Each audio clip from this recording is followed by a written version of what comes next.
Bonjour et bienvenue dans cette nouvelle vidéo. Alors, ce matin, je faisais ma petite revue de presse matinale. Je parcourais les réseaux sociaux et en particulier, je suis tombé sur un article sur le journal de l'équipe concernant Novak Djokovic. J'ai déjà communiqué un article la semaine dernière.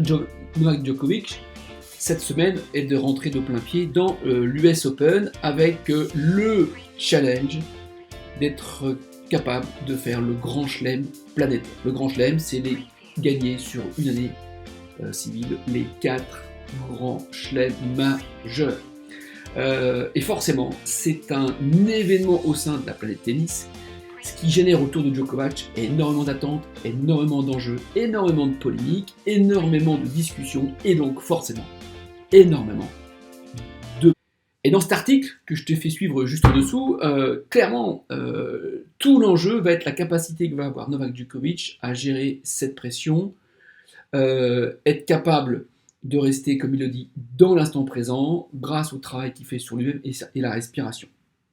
Autant vous dire que l'enjeu pour Novak, ça va être de gérer ses émotions. À ce niveau, tous les joueurs ont à peu près le même niveau technique, le même bagage tactique.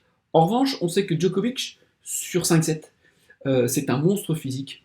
Et il a montré que sur 5-7, mentalement, il était fort. Pour autant, c'est à la fois son point fort, mais c'est aussi à la fois sa plus grosse faiblesse, entre guillemets, puisque son meilleur ennemi, c'est lui-même. Et d'ailleurs, ses adversaires ne s'y trompent pas.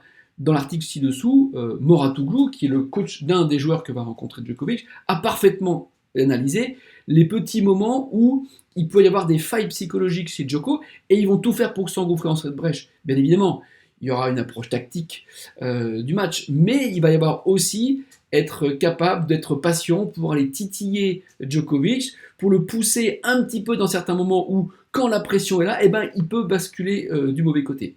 Tout ça pour dire que Djokovic, autant a montré à Roland Garros qu'il était capable, grâce au mental, de se remobiliser, mais il a aussi montré, dans un contexte d'énorme pression, au JO, qu'il était capable aussi de complètement fondre un plomb et de perdre ses moyens.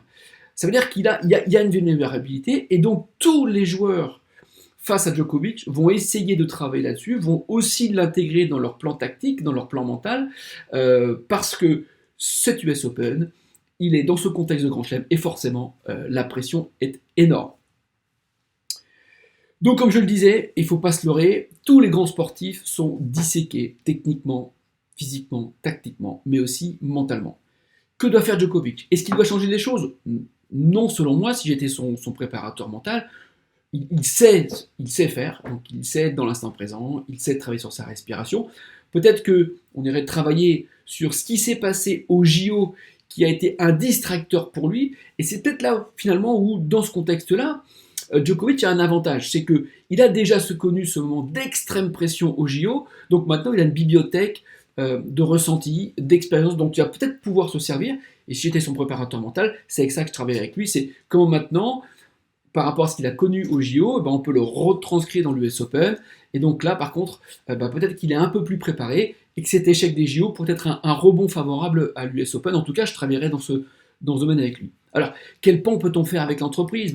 Forcément, vous êtes un cadre dirigeant, vous êtes vous-même dirigeant, vous avez une très importante réunion à faire avec vos actionnaires ou un conseil d'administration. Et peut-être que dans ce conseil d'administration ou dans ce pôle actionnaire, vous n'êtes peut-être pas que des alliés. Vous pouvez avoir des ennemis ou des gens qui, sur un projet, sont plutôt des leaders négatifs. Et inconsciemment, il peut se jouer ça aussi, à un moment, cette volonté d'essayer de vous déstabiliser ou de vous mettre dans des situations où vous allez peut-être pouvoir montrer vos failles émotionnelles. Et ça a un impact. Pareil, si vous devez faire une négociation avec un fournisseur très important, là encore, le jeu psychologique va être là. Et il ne faut pas s'y tromper. Nous pensons, nous agissons par nos pensées et nos émotions, et soit ça envoie un comportement ajusté, soit ça envoie un comportement déviant. Donc là encore, dans ces contextes de pression, la préparation mentale en entreprise d'un cadre dirigeant, d'un dirigeant, c'est la même que celle de Djoko, c'est-à-dire qu'il va rester capable de rester dans l'instant présent, par la respiration, la méditation, de gérer ses émotions. Bien évidemment, ça n'enlève pas tout le travail d'anticipation préparatoire qu'il y a eu, mais il ne faut pas s'y tromper.